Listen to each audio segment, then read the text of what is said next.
Hi. Uh, let's talk a little bit about evangelist Billy Graham and his son Franklin Graham. And to be brief about it, Billy Graham, for many decades before old age curbed his activities, was a purveyor of the Southern Baptist, you accept this version of Christ and his teachings, or you go to hell because you're not Christian and you're not saved. And that, well, I'm 50, and growing up in the 60s and early 70s in North Texas, Billy Graham was pretty pervasive between the crusades that would be on television 3 nights a week every so often, or the worldwide pictures, movies that were released in theaters or churches, and basically uh, the ugly side of Billy Graham, I guess the tip of that iceberg was that he liked to suck up to power, and and his idea of sucking up to power was to cozy to United States presidents. And in 1972, he did a certain amount of sucking up with Richard Nixon, who was then the president. So in 1972, Billy and Tricky Dick sat down and let their sickening anti-Semitic beliefs out. And this is from an article by James Warren of the Chicago Tribune. Reverend Billy Graham openly voiced a belief that Jews control the American media, calling it a stranglehold during a 1972 conversation with President Richard Nixon, according to a tape of the Oval Office meeting released by the National Archives. This stranglehold's got to be broken or the country's going down the drain, the nation's best-known preacher declared as he agreed with a stream of bigoted Nixon comments about Jews and their perceived influence in American life. You believe that? Nixon says after the stranglehold comment. Yes, sir, Graham says. Oh boy, replies Nixon, so do I. I can't ever say that, but I believe it. No, but if you get elected a second time, then we might be able to do something, Graham replies. Later, Graham mentions that he has friends in the media who are Jewish, saying they swarm around me and are friendly to me. But, he confides to Nixon, they don't know how I really feel about what they're doing to this country. So that's the ugly side of Billy Graham.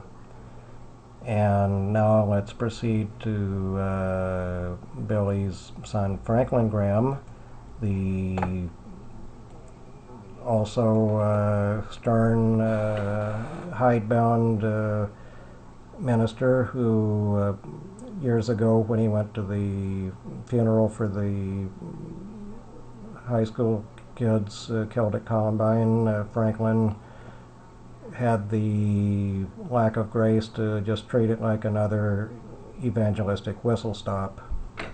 So let's look at the ugly side of Franklin Graham, who the Army rightly disinvited from speaking at the Pentagon on National Prayer Day after the military advocacy group objected because Graham had reportedly described Islam as evil and wicked. So on Thursday, Franklin Graham went to Fox News and said, while he loves Muslims, I speak out for people that live under Islam or that are enslaved by Islam, and I want them to know they can be free through faith in Jesus Christ and Christ alone.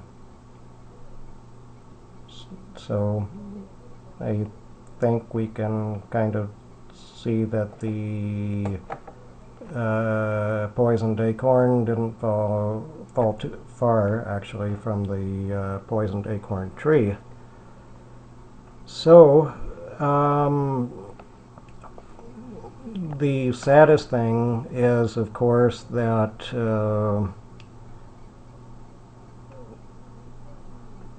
President Barack Obama, who should know better, stopped on his way to the service for the coal miners that died in West Virginia. Anyway, President Obama stopped to suck up to Billy Graham, and so Billy Graham could suck up to Obama in return.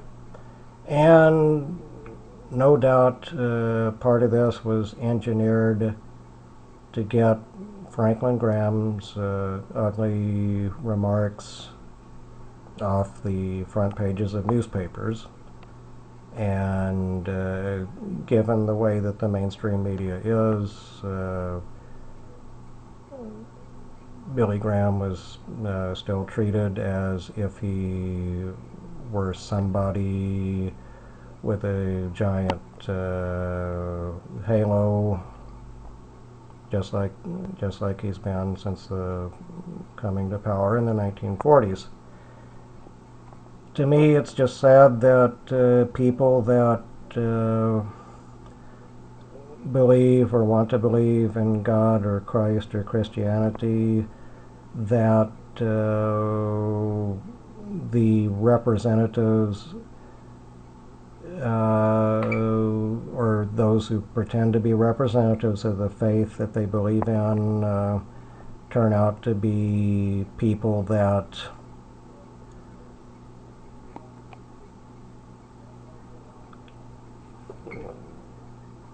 let's just say that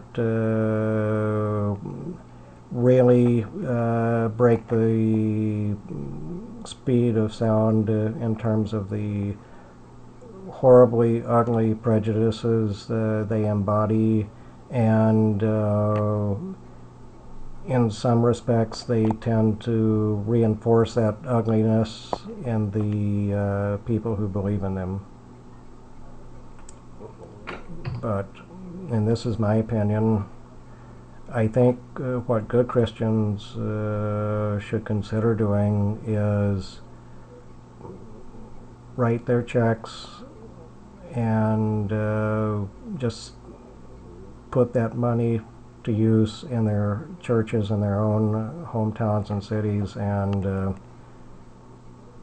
keep their hard-earned money away from the Billy and Franklin Graham organizations. Thank you.